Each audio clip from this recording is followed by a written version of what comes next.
The candles in the Ashmore House ballroom had burned down a full inch by the time the Dowager Duchess rose from her chair and asked for quiet. Cecily noticed because she had been watching them, as a woman watches small familiar things when the large and unfamiliar are pressing in too close. She stood near the east wall, between a potted orange tree and a lady she did not know, in a gown of pale gray silk that had been turned twice and trimmed with ribbon from another dress entirely. Around her, London's finest season gathered in its customary splendor, all satin and diamonds and the comfortable noise of people who knew precisely who they were and what they were worth. The Dowager's signal for quiet moved through the crowd like a current through water, reaching every corner of the room before her voice did. Cecily's hands, hidden inside gray gloves sewn from the last good kid leather her father had bought before the debt came due, tightened against each other at her waist. She knew what was coming. She had known since that afternoon, when she had seen Dorothea Fenn's mother whispering to the Dowager near the garden windows. And the Dowager had smiled the particular smile that meant a thing was already decided. What Cecily did not know, as the Dowager lifted her chin and drew the first breath of an announcement, was that Edmund had been watching her from across the room for the better part of an hour, and that his hand was already moving toward the inside breast pocket of his coat, where the marriage license he had never surrendered resided, folded in quarters, creased from being opened once, and never opened again. She would understand all of that soon enough. But first she had to live through the beginning, and the beginning had nothing to do with ballrooms. 3 weeks after her father was buried in the church at Norfield, the solicitor's letter arrived. Her father, Mr.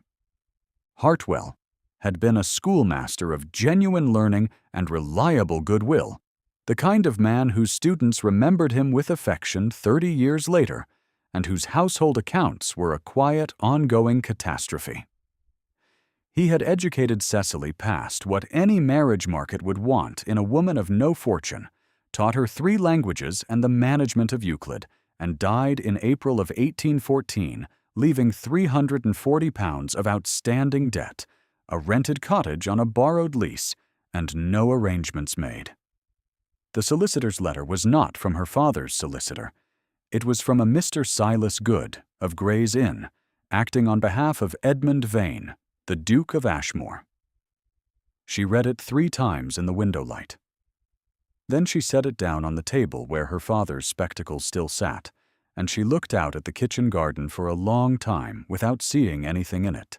The letter explained, in Good's measured, careful sentences, that the Duke was guardian to a child of 6, named Nan, whose claim to £4,000 held in Chancery was pending a legal dispute, and that the child required a woman of competence and known character to manage her household care during the season.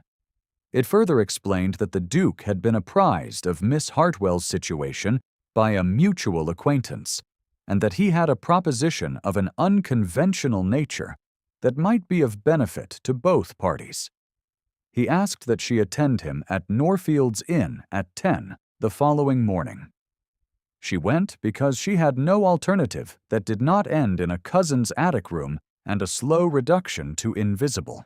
The Duke of Ashmore was 32 years old, and looked, she thought when he rose from his chair in the inn's front parlor, like a man who had decided some years ago that warmth was a strategic liability, and had been disciplining himself against it ever since. He was dark-haired, formally dressed for a country inn on a weekday morning, and his face was arranged in the expression of a man conducting a transaction he had fully priced and expected no difficulty with. He offered her a chair and waited until she had taken it before he sat. That, at least, was something. He told her the truth directly, and she respected him for it, even as it took the floor from under her. He needed a wife in legal name only, one who would manage Nan's care and his household in London for the duration of the dispute, and whose presence would satisfy the Chancery examiner's concern about the child's domestic stability. He would clear her father's £340 of outstanding debt immediately upon the marriage.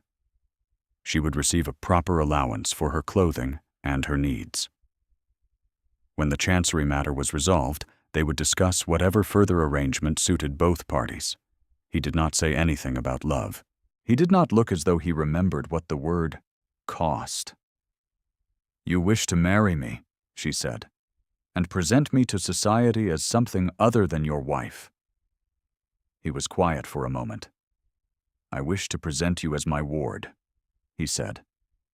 "Temporarily, until the Chancery case is concluded.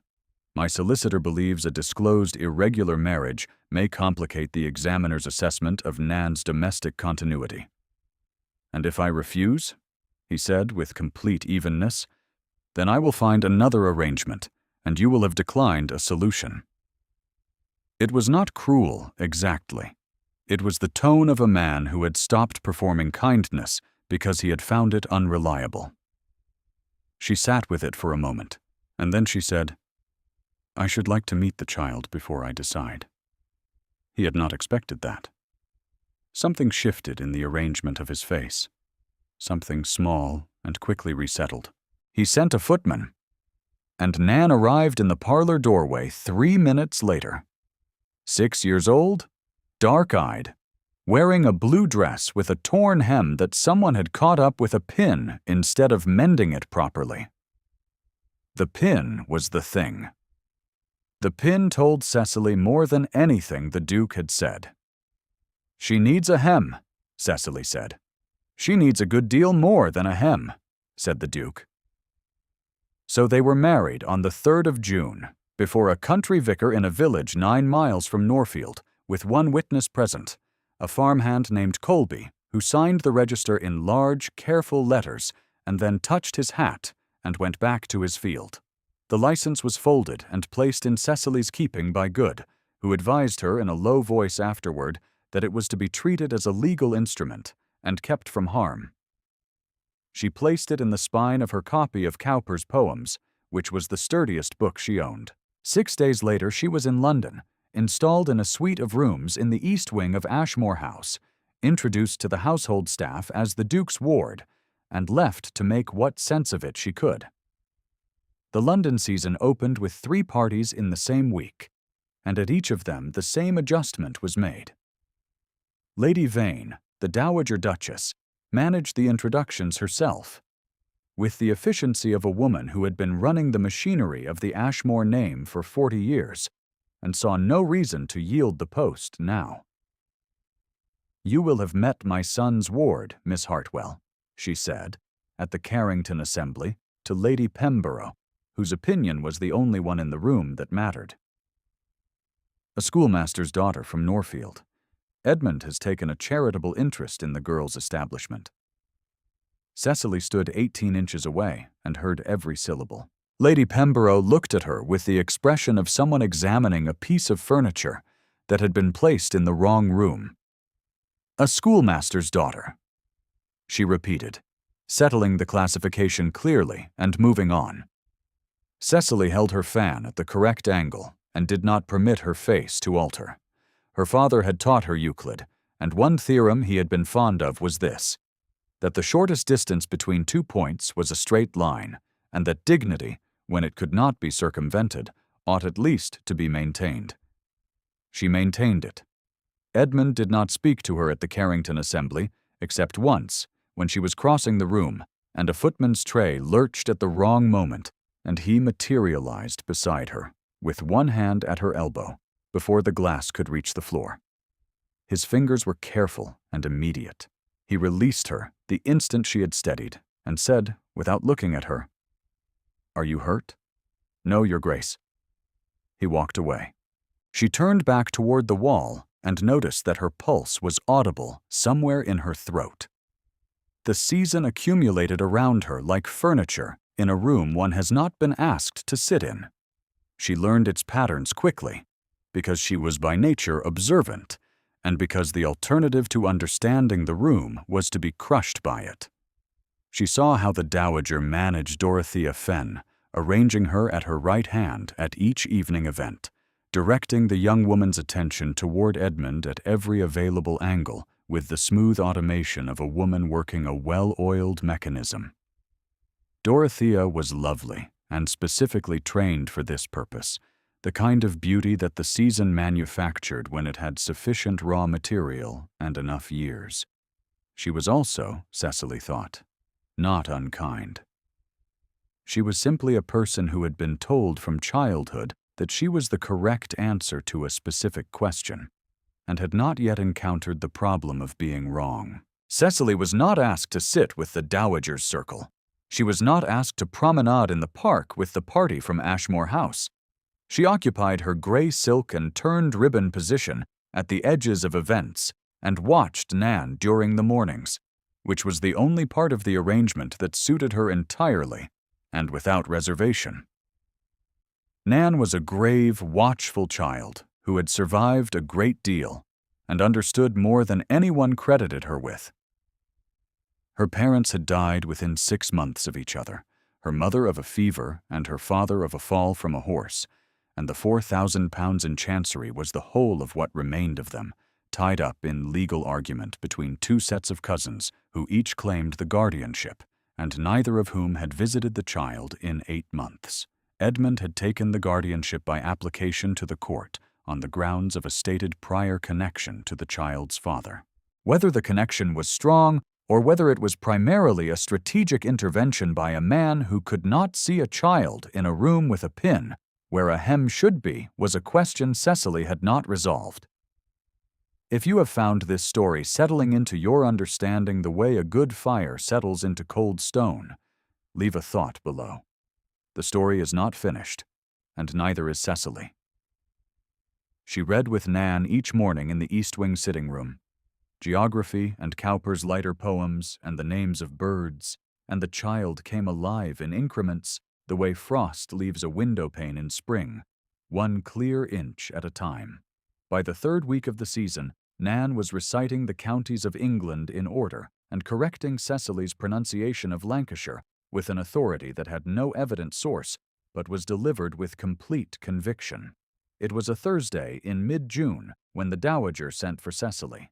The invitation was delivered by the Dowager's own lady's maid and was phrased as a request because the Dowager was too accomplished to phrase things as commands when requests accomplished the same work.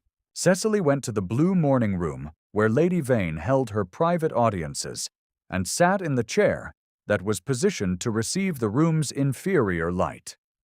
"You are a sensible young woman," the Dowager said, opening from a position of apparent compliment. "Your father educated you, I am told, beyond what is typical. You understand situations." "I hope so," Cecily said. "Then you will understand this one." The Dowager set her tea down with a deliberate precision. "My son's attachment to the chancery matter is admirable, but the arrangement he has devised for it is not without its inconveniences. The season is not forgiving of unconventional domestic arrangements. I have given the matter considerable thought, and I believe that a small provision, say £300 paid directly to Mr. Good for your establishment elsewhere, would serve everyone's needs very comfortably. Nan could be placed with a proper family. Edmund need not be encumbered." The word encumbered landed like a stone in still water, and its rings spread outward in silence. "The child is not an encumbrance," Cecily said. "I did not say she was. You said the arrangement encumbers him. The arrangement is Nan."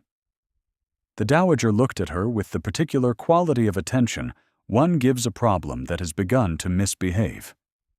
"I am offering you a resolution to a situation that cannot comfortably extend. I advise you to consider it." Cecily considered it for the length of one measured breath. £300. It was less than the debt her father had left.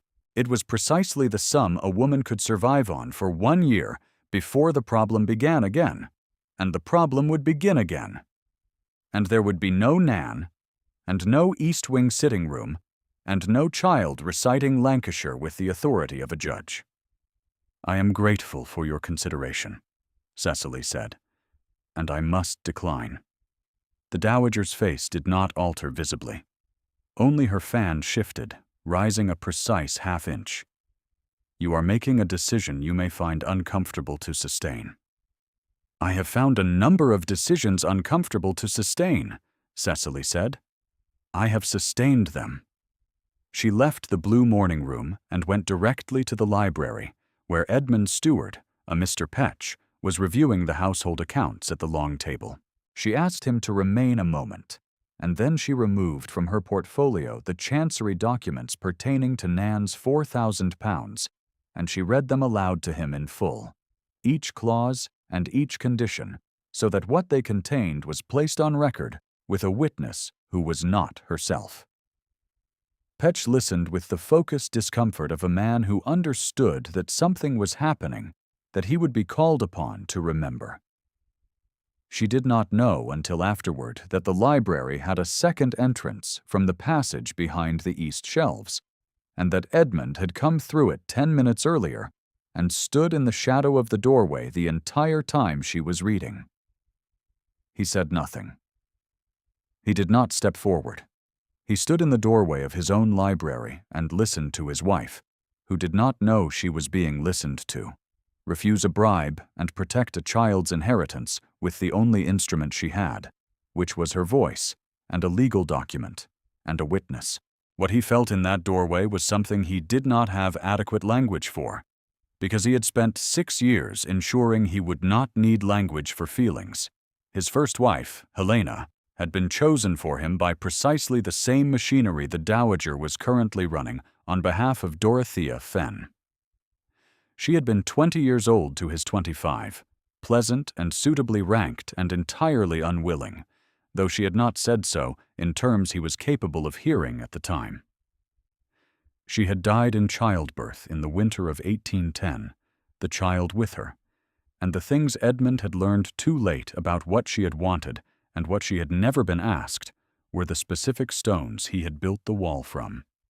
He had been told, by everyone whose opinion his world valued, that he had done everything correctly. He had stopped trusting the opinions of everyone his world valued. He moved away from the doorway without making himself known, and the fact that his hands were not entirely steady in the passage afterward was something he registered and filed in the place where such things were filed, which had been filling up, he noticed, at an increased rate since June the 3rd. The dismissive label reached its second voicing at the Hartley dinner 3 days later, when Mrs. Hartley leaned across the table toward her neighbor and said in the carrying whisper of a woman who did not consider a schoolmaster's daughter worth lowering her voice for, "Is that the Ashmore ward?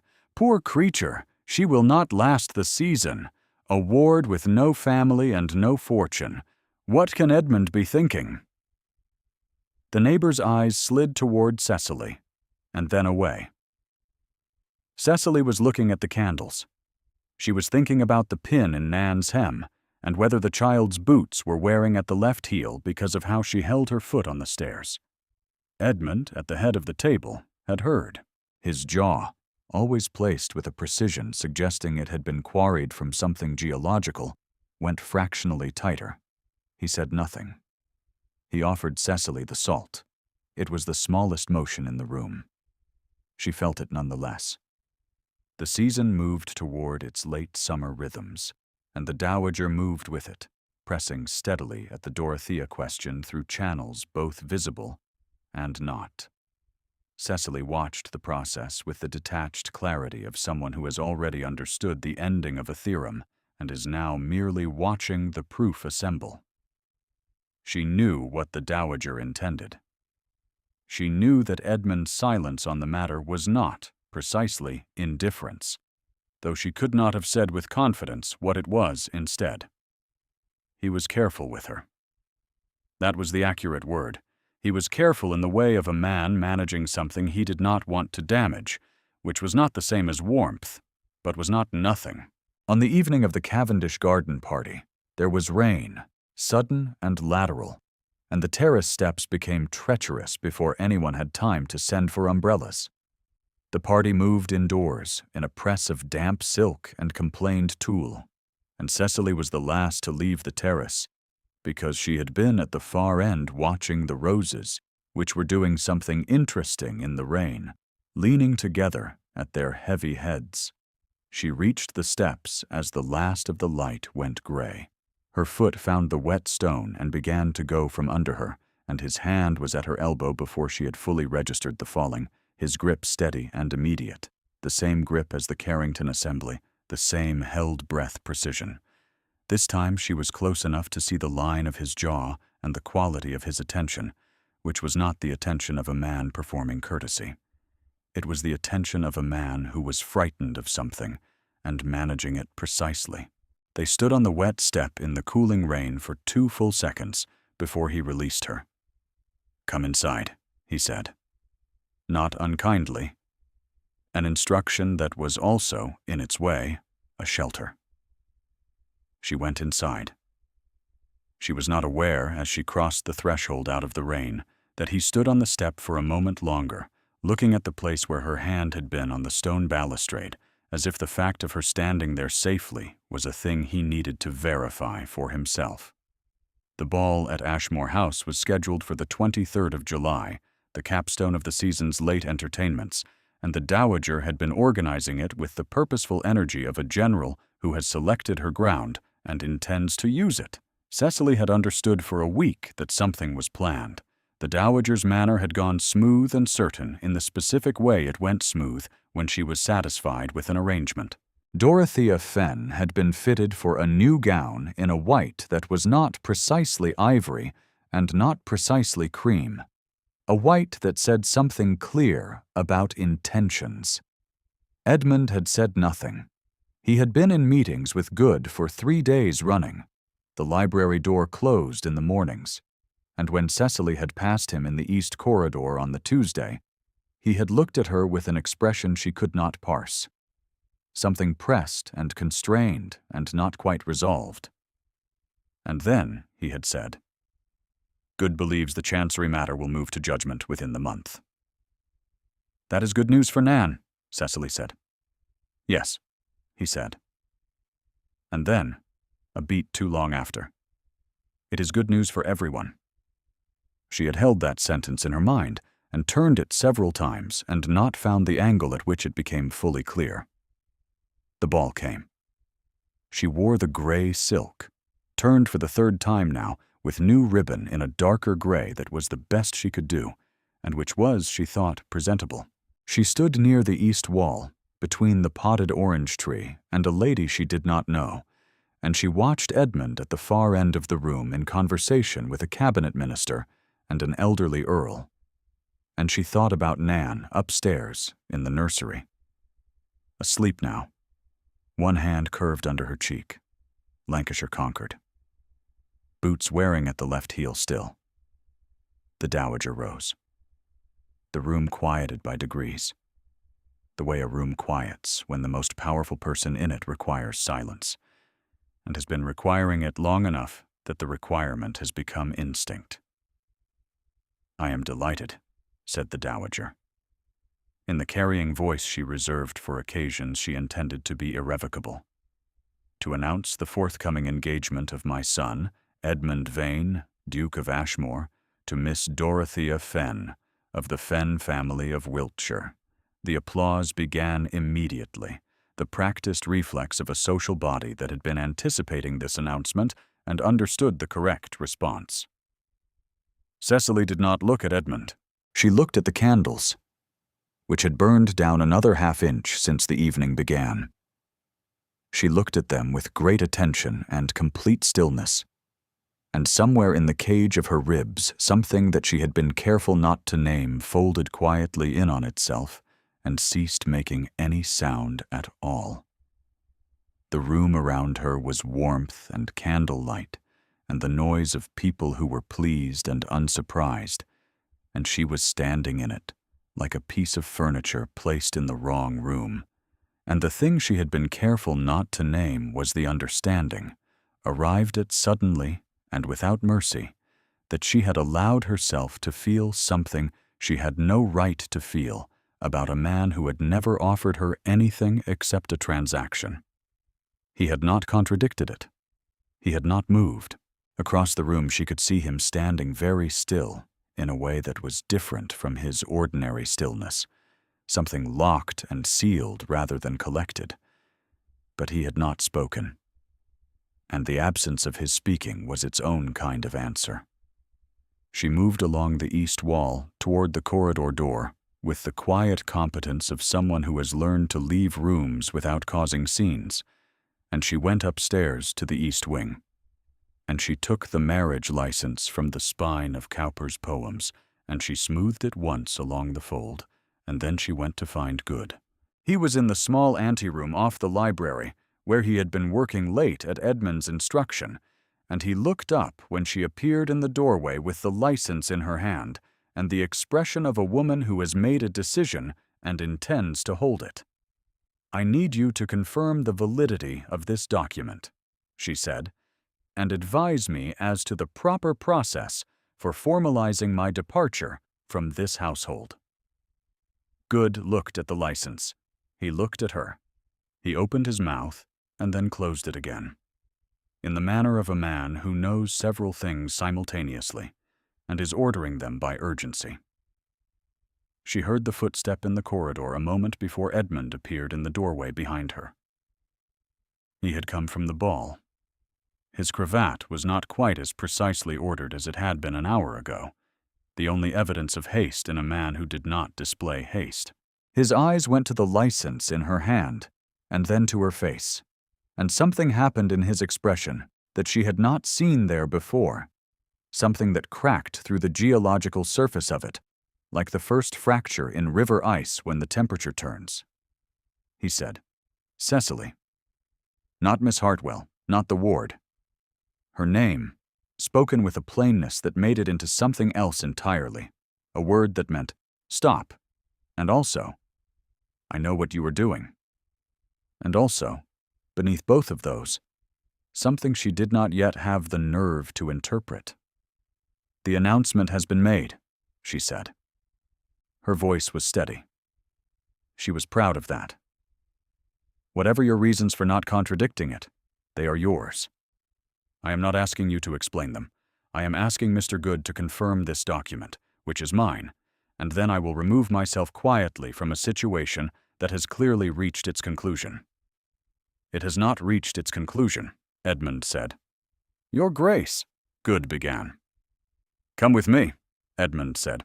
He looked at Good. "Both of you."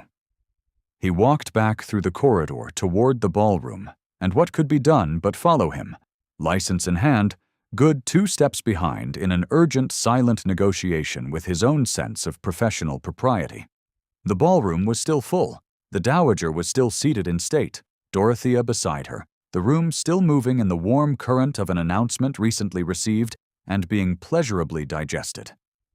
Edmund walked into it from the corridor door, and the crowd shifted to accommodate him the way water shifts around a stone dropped into it, the motion radiating outward from the point of his entry. Lady Pemborough saw him first and turned, then the cabinet minister, then the elderly earl. Then, by the mechanism of collective attention, everyone in the room was turning. And Cecily stood at the corridor door with the marriage license in her hands and the sensation of the floor being not entirely certain beneath her. Edmund stopped in the open space at the center of the room. He did not speak immediately. The silence was his, entirely, the way silence belongs to the person who has decided to use it. "I must correct an error," he said, at the volume of a man who does not need to raise his voice to fill a room. "I have permitted a misunderstanding to persist for reasons which seemed at the time procedurally necessary, and which I now find I cannot continue to accommodate." The Dowager had gone very still in her chair. Her fan was at its measured height. Her face was its most composed. "Miss Hartwell is not my ward," Edmund said. "She has not been my ward since the 3rd of June of this year. On that date, she became my wife, in a properly witnessed marriage before a clergyman licensed by the Church of England, with a document in her hands at this moment that will confirm every particular of what I have said. A sound moved through the room like wind through a field. Not noise, exactly. The collective breath of 200 people reconstituting their understanding of a situation they had been certain of 30 seconds ago. "Good?" Edmund said, without turning his head. Good stepped forward with the expression of a man who had been waiting for precisely this instruction and was deeply relieved it had finally arrived. "The license is entirely valid," he said clearly, to the room rather than to any one person. "The marriage was performed before a licensed clergyman and one witness, a Mr. Colby of Norfield Parish, whose signature is on the register. The document the Duchess of Ashmore is holding is the original license. The marriage has been in legal effect since June the 3rd. The Duchess of Ashmore." Cecily felt the phrase move through her like the temperature change before rain. Lady Vane rose from her chair. In the 40 years of her management of the Ashmore name, she had not been publicly corrected. Her face went through several expressions in rapid succession before it arrived at something that was not quite capitulation and not quite composure, a kind of rigid stillness that recognized, she suspected, that the machinery had encountered something it could not process and had, for the first time in memory, stopped. "Edmund," she said. "Mother." His voice was not unkind. It had the quality of something settled, a resolution that had been reached in private and was now simply being stated. "Cecily is my wife. She has managed this household with judgment and care, at considerable personal cost. The Chancery matter has progressed in part because of her direct preservation of Nan's documentation at a moment when that documentation was at risk. These are facts. They will continue to be facts." Dorothea Fenn looked at the floor. A faint color rose in her face that was not embarrassment exactly, but the quieter recognition of a woman who had been a pawn in someone else's game and had, until this moment, believed herself to be the queen. Her mother, seated 3 chairs from the dowager, pressed her lips together and said nothing. There was nothing to say. The field had been decided. The room held the peculiar ceremony of a public verdict being revised by the only authority capable of revising it. Lady Pemborough, who had classified Cecily as a schoolmaster's daughter in the wrong room at the Carrington Assembly, looked at her now with an entirely new quality of attention. Edmund crossed the space between them in 4 even strides. He stopped in front of her, and the room was so quiet that she could hear the candles. "I owe you a longer explanation than this room permits," he said quietly. Good advised that a disclosed marriage might endanger Nan's Chancery case during the examiner's review. I told myself I was protecting the child. I was also protecting myself from the obligation of being known. He held her gaze with the full weight of a man who has stopped managing what he allows his face to do.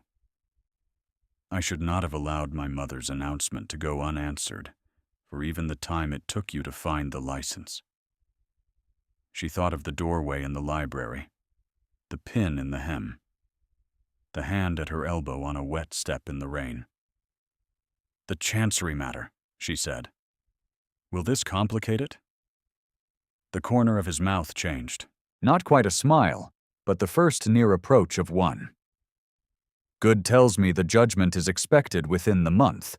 He tells me further that the examiner has already noted, in writing, that Nan's domestic circumstances are stable." "She still favors her left heel on the stairs," Cecily said. It was not the sentence she had planned. It was the true one.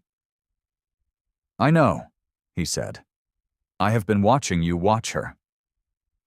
The room around them breathed again, the tension releasing through 200 people who had witnessed something they would be talking about for the remainder of the season, the remainder of the year, perhaps longer. Something worth taking note of, if you are still listening. Leave a word in the comments for Cecily, who held the document and held her ground, and held, somehow, her composure. The summer moved toward August, and August cooled toward the early intimations of autumn, and the Chancery judgment arrived in the third week of September, exactly as Good had predicted, finding in favor of Edmund's guardianship and placing Nan's £4,000 in trust until the child's majority. The Dowager departed Ashmore House for her estate in Wiltshire 1 week later, not in disgrace, but in the subdued and chastened quiet of a woman who has been shown the limit of her authority and is processing the information in private. She sent Cecily a note before she left. One sentence, which read, "I misjudged the situation." The note bore no salutation and no closing, but it bore the Dowager's seal, and it was the most the machinery of Lady Vane had ever yielded, and Cecily kept it between the pages of Cowper because she believed in giving credit where it was due, even when the credit was small. Dorothea Fenn married a baronet from Shropshire the following spring, a man who had chosen her freely and without strategic arrangement, and who was said to find her quite perfect, which was what she had deserved from the beginning. By the time the first snow came to Ashmore House, Cecily had been its duchess in acknowledged fact for 4 months, and had not yet entirely accustomed herself to the form of address, though Nan had adapted to it immediately and used it on all possible occasions, with the satisfied conviction of a child who has correctly identified the proper name for a thing. On an evening in late November, when the snow was new and the grounds were quiet under it, and the fire in the east sitting room had settled into its steady, sustaining burn, Cecily sat in the chair nearest the window with Cowper open in her lap, not reading, but listening to the house around her, to the particular quality of its sounds when it was at rest. Nan was asleep in the nursery, one hand curved under her cheek. Lancashire thoroughly conquered, her boots recently resoled by a cobbler in Bond Street, who had also, at Cecily's instruction, built up the left heel to correct the angle. Edmund came in from the corridor with a candle in one hand and the look of a man who has finished his work for the evening and is not certain what to do with the room now that he is in it without purpose. She looked up. He set the candle on the mantel, and in its light and the fire's combined warmth, his face had the quality it had been developing since July, since the ballroom, since the corridor with the license, a face that had stopped calculating against itself. He looked at her the way the room looked at the fire, which was as a thing it needed, and had decided to stop pretending otherwise.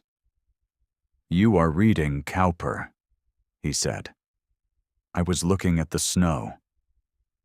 He came and sat in the chair across from her, and for a few minutes they were simply two people in a firelit room with the snow falling outside the window and the house quiet around them.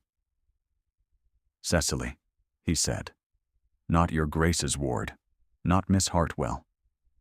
Her name, as it had been in the corridor, plain and weighted with everything that had been carried inside it since June. "I know," she said.